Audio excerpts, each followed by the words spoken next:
Bienvenue, quel pinceau choisir pour peindre à l'encre de Chine? De les choisir au préalable avant de faire un sujet à cette technique pour savoir apprivoiser les défis que vous allez rencontrer. Bienvenue!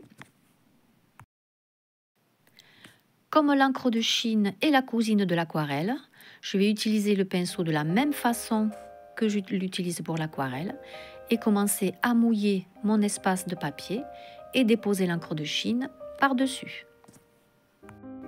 Le premier pinceau donc me donne ce résultat. Je prends le second qui est assez connu pour l'aquarelle aussi.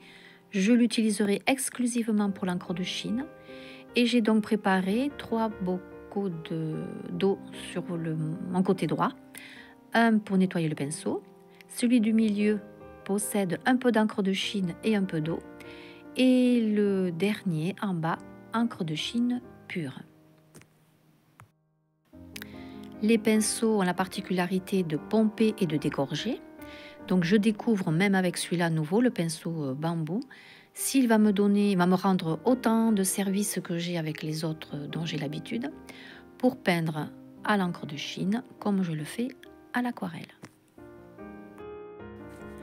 Avec ces tests, ça me permet de découvrir comment je peux peindre avec beaucoup d'eau, moins d'eau et dessiner aussi. Avec le bout de ces pinceaux, on peut faire du dessin au même titre que de la peinture. À nouveau, l'avantage de prendre du temps rituel, c'est de faire la connaissance avec son matériel. Voilà mon favori. Quand je l'ai déjà testé, c'est vraiment le pinceau spécial encre de Chine. Je mouille mon papier. Je vais chercher un peu d'encre de Chine dans le bocal du milieu, enfin couvercle du milieu. Et je dépose donc mon dessin. Puis je vais déposer la largeur du pinceau pour déposer mon encre de Chine. Et donc ces moments d'un rituel permettent d'apprivoiser le matériel que vous avez, de pouvoir faire des choix, que ce soit le papier, là ce sont les pinceaux. Et voyez, avec le bout du pinceau, on peut dessiner, même le tenir debout, ce pinceau-là. Il est assez spécial. Et ça favorise votre assurance dans la maîtrise de vos outils et de poursuivre avec le choix qui vous met à l'aise. Pas besoin d'exiger une réussite du premier coup puisque ce sont des tests.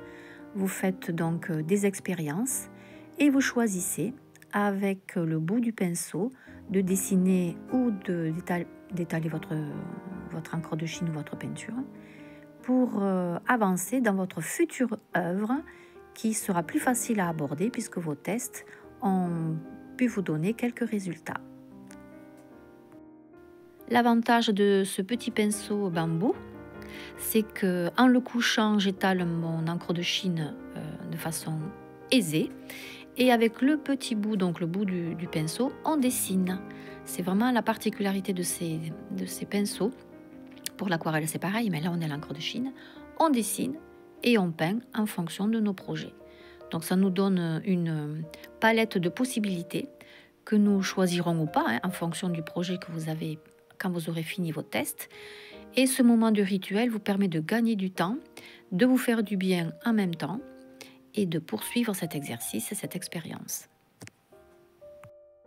Maintenant, c'est à vous de faire les tests au pinceau directement à l'encre de Chine aussi.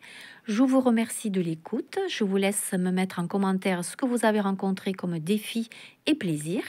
Je vous laisse vous abonner sur ma chaîne YouTube ou sur mon site. À très bientôt!